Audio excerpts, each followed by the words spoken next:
Alosha Lynov here, and here we have Jacques from Positive Cycle, and he's doing the most extraordinary large-scale 1 hectare earthwork just north of Johannesburg in Midrand, and I'd say it's one of the most funnest projects that's happening in the area. And yeah, Jacques. Yeah, so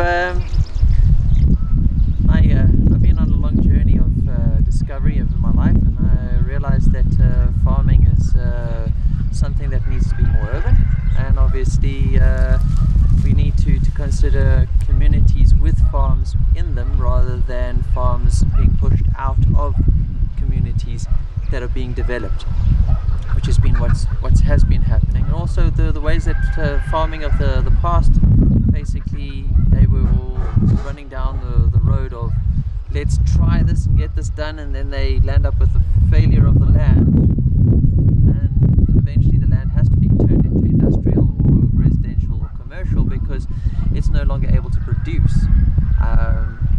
With Positive Cycles philosophy, we look at how to have something that's completely sustainable, how to put all the elements in place that keep it going. So we started this farm with the knowledge that the area Kailami is one of the driest zones in Gauteng, hence the reason why they actually built the racetrack. Yeah. They don't want to have the racing cars interrupted with rainstorms, so that's why they put it here. Starting a farm in this area, historically this area hasn't done very well as a farming land. The farmers that have tried here never really succeeded. They had failures, and we're going to prove why they could have done it in the first place right. We looked at the hydrology. We looked to see where the water does flow when it rains. So we've got a beautiful color picture that shows us where water would flow if it rained. We put the information into a piece of software where we can put buildings into the equation, and it shows how the water would change how the water path has changed with the introduction of buildings. And gives us a picture of where to put the buildings. So where we put the buildings is exactly where they need to be, unlike my neighbor who complains that every time it rains his pool fills up with grass and compost and all of that kind of stuff, because he's just on the river line of where all the water wants to run. So basically you actually design the placement of the building versus just slapping the building randomly. Absolutely. You have to look at all of the different elements before you start to build, because at most developments they build and then they go, oh bugger, look at this, I didn't think of this problem. And it's generally water related. Sometimes it's soil related, but most of the time it's actually water related. You know, they have to know, oh bugger, we got all this water running down over here. We need drainage, and we need to chase the water away. And drainage usually blocks up with debris because or roots or whatever, because it's a pipe and it's going to attract roots and it's going to attract debris that are going to collect in it. Absolutely. Yeah. So if one thinks about developing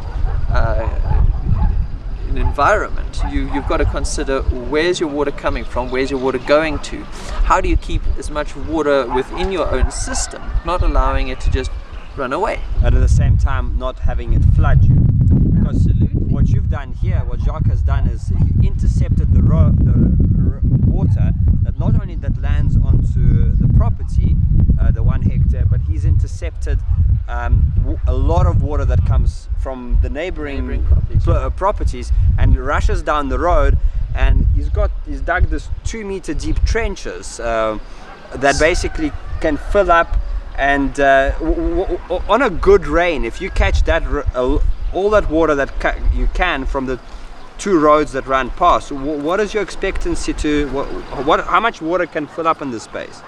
So on a good rainfall. So a good rainfall, 1 million liters of water can land on the property. Just land, just from top down. Yeah, got it. Can land on the property. And how much can you catch? And about another 2 or 3 million, depending on how much rain falls that side, can actually flow onto the land. So you're telling me that you could easily catch 5 million liters of water and store it in the ground on a really good rainfall? Absolutely. So I mean, can you beat that with irrigation? What is it going to cost you to pump out 5 million liters out of municipality? Exactly. That's a massive amount. You can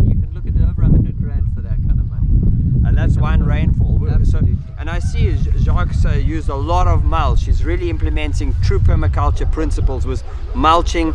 We're standing here on a pathway which is raised, so you're never going to be walking in mud. So the pathway is dry and the area is composted and mulched to the brim. Absolutely. And the mulch is being delivered, I believe, for free.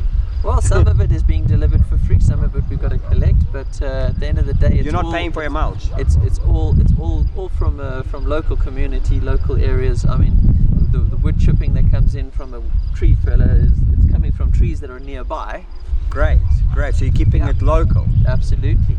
At the end of the day, it's some of the elements that we've put in place here is to actually fill up the aquifers below us, because most farms, they have a borehole. Most boreholes take water out and nobody puts water back in. So a lot of industrial farming, they actually put in pipes under the ground to actually channel water out of the farm to actually get water to run away, because you've got to have good drainage. You can't have too much water in the ground. And that's why you've got these raised beds, because the vegetables don't go rotten in there. Absolutely. So some water-loving things at the bottom. Water-loving things down at there. the bottom. Dry-loving things at the top, and you have a happy ecosystem. Because we don't plant just one kind of crop, we plant multiple crops, 20, 30 different things in each area. But I believe you're also working with succession, meaning there is a future vision. So although you're seeing vegetables behind us, I am almost positive to say that this place is going to, or part of this place is going to turn into a perennial long-term food forest with over 300 varieties of medicinal fruit trees and medicinal herbs. Absolutely. So the start is obviously we're doing succession planting. So we have things that we plant each month, and each month we will carry on planting, and eventually we'll be harvesting behind in terms of the time coming following us like that. But yes, with some of the things that we've planted into the equation, the herbs that are perennial, the fruit trees that are perennial, those things would, as time goes, they would mature and they would become get bigger and bigger, so they'll overshade the vegetables, so you'll be more doing less vegetables in those areas and more fruit trees as time goes. A lot of people farm fruit trees wrong, or should I say, a lot of people grow fruit trees wrong, mostly in urban environments. They don't understand how a fruit farmer actually grows a tree. A fruit farmer doesn't grow a massive tree. If you can't reach the fruit, what's the point? Exactly. So a fruit farmer doesn't grow massive trees. So those trees are never going to get massive. They're never going to shade out too much space. Okay. So I'm always going to have But production. isn't that interfering with nature by pruning the tree down? Not at all. Isn't it designed to be a 20-meter tall pecan? In absolute nature, that you would go that route if you were going totally natural. But we have space limitations. In terms of growing it in the wild and just growing it totally natural, you would be sharing your fruit with things that the other animals, the birds, things would have to fall down so that you'd have, and you would be a fruitarian, because now you're just picking up the things that are available to you mostly on the floor. Got it. You wouldn't be farming fruit. Okay. So it's a bit more intense when it comes to farming fruit. Yeah, a permaculture fruit farmer. Yeah, they still prune their trees. Okay. It's not an equation that you don't want to prune your trees if you want to go natural. You do. You want to still get the benefits of how you would normally farm. You're just farming differently. So permaculture does have pruning elements. Where do you think you'd get more wood chips and mulch from if you didn't prune? Of course. You do have to prune some things, and maintaining things is something that one does. And especially when it comes to a city in a really small space where square meterage is such a high price, I don't think one could afford to grow a 20-meter wide walnut tree, because that's half your garden, if not entire garden. Absolutely, yeah. And if you're growing walnuts, you preferably want to do that on the lawn. Okay, so they're easy to harvest. Absolutely. You could build a big net, but it's much easier if you just look at the other farmers. What they do is they have beautiful, pristine lawns underneath, and when they have to harvest, they're just easy to find. Great. And Jacques, what is your vision with this farm? What is the purpose? Why?